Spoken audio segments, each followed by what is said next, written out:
I'd filmed everything and started editing it today while I was spraying the last field, but I saw something quite special at the end, so I'm going to add it on the end of this video now. So unfortunately you're going to have to watch it all the way through, but it's worth it.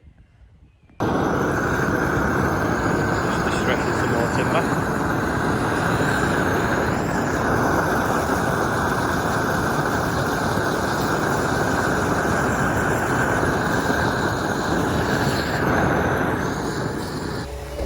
Right, on the back door now.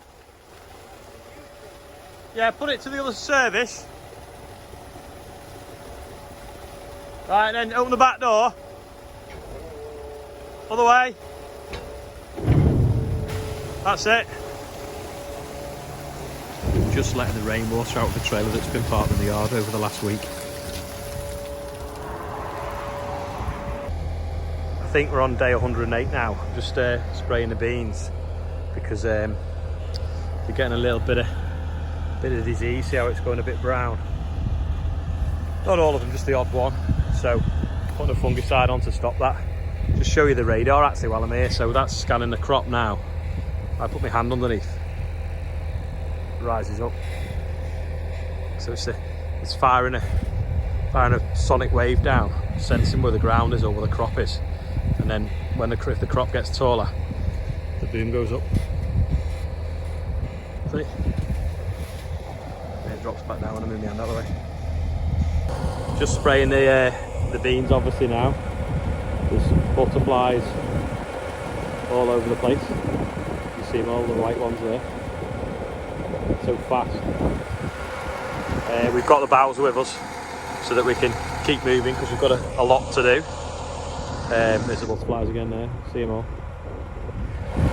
So I'm bringing the water to Adam and then he's sucking the water out the bowser, saving running back the yard. So it can kind of speed the job up nearly twice as much, which is what we try and do sometimes. If there's enough of us spare, makes the spray more efficient. So we're just in this field now, got some poppies as well in the corner here. Go over to them.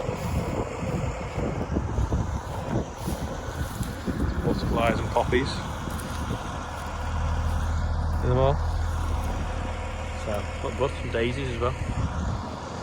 So these beans, getting quite tall. They've been drought stressed these, it's quite sandy land because they've not got many pods on them. Only really got pods at the bottom, which is a shame. But they don't look a bad lot anyway. See if it misses the tractor.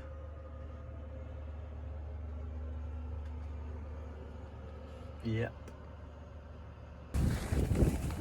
Now I'm not sure if anyone remembers back to the 14th of April, but that was the last time I was in this field. It's one of the neighbours' bills.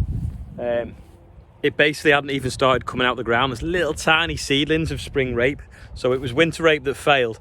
So he scrapped it and re-drilled it with spring rape. And it's often a bit hit and miss, spring rape, in the UK, because you basically end up with just the pigeons feasting off it.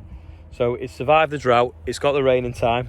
And it's looking really well, to be fair. And it's only really a few weeks now behind what would be the winter rape that would have been sown in July. So this was sown sort of the very beginning of April.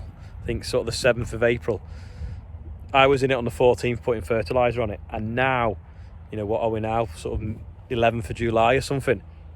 It's unbelievable really. When you think that the winter oilseed rape, that will be in the ground for nearly 12 months. You know, you'll sow it in August and you'll combine it in August sometimes. Whereas this, you know, it's done really well in 3 months. So it'll probably only be in the ground 4. So it just shows you that it's all about daylight units of sunshine that makes crops yield, and obviously getting moisture. And if they get it at the right time and they're well established, they can turn themselves around. So it looks good. Next time I'll be in here, we'll be in the combine.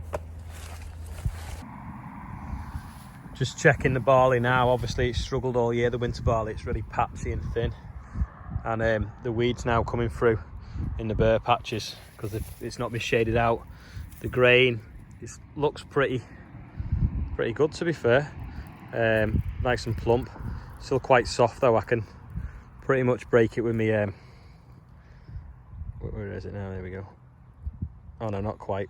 Break it with my fingernail. If I bite it, it's a little crunch but not much, so it needs a bit longer. But I'm actually going to have to go through with glyphosate and knock all this weed out, otherwise we won't be able to harvest it. The green will carry the grain out the back of the combine, so we'll kill it off as soon as possible, and then hopefully in sort of 2 weeks we'll be able to harvest. I'm not actually in a helicopter. A friend of mine brought his drone and got some better pictures now that the grass has died back a bit. So this is the NHS sunflowers at 3 sort of different altitudes, so enjoy. I'm really excited now for when they come into flower.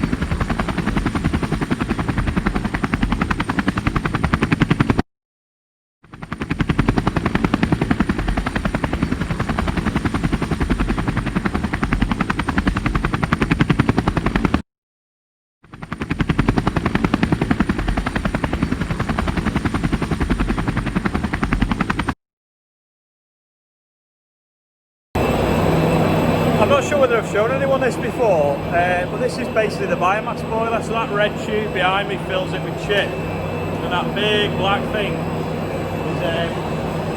is what burns the wood chip and creates the heat. And as we go around here, we've got all these different big pipes and pumps pumping all over the farm.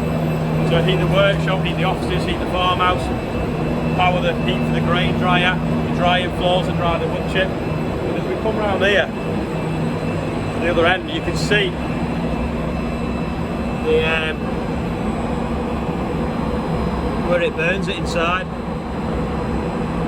So that's heating the chip up, setting it on fire and burn it to create heat, which will turn into hot water, and then we pump the hot water all around the farmyard for everything we need. And that noise now is emptying the ash out the bottom. With every so many minutes an auger starts up and turns and empties the ash out. So there's the ash landed in there now. A bit dusty. Got some really good aerial footage now with the sunflowers after they've been mown. So if you watch to the end, you'll see it. So if you've got this far now, you've obviously waiting for this bit. This was what was added on the end. Just on if you look closely, you'll see a roe deer bounding through the beans. I haven't seen one for around 10 years now, so it's great to see it. It's definitely go on the field. It's just brilliant to watch. If you look in a minute, you can see just how high it jumps. It's now been called Bambi by Olivia anyway. So I hope you enjoy watching it, and if you've liked it, share the video and everything like that, and then more people can enjoy it. Bye for now.